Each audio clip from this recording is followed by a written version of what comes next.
নমস্কাৰ জনাইছোঁ মোৰ ইউটিউব চেনেলটোলৈ। মই আজি ভঁৰাল মুচিছিলোঁ। অহাকালিৰ পৰা পবিত্ৰ ভাদ মাহৰ 1 তাৰিখ, যিহেতু আজি অকণমান চাফ চাফাই কৰিলোঁ।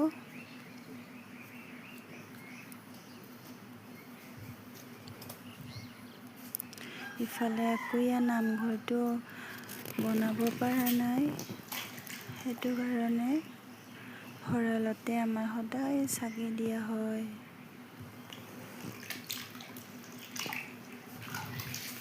অহাকালিৰ পৰা নামঘৰত যাব লাগিব। আকৌ পাকঘৰটো মুচিলোঁ, অকণমান বেৰাও মুচিলোঁ। মোৰ ভিডিঅ'টো যদি ভাল লাগে প্লিজ লাইক, কমেণ্ট, ছাবস্ক্ৰাইব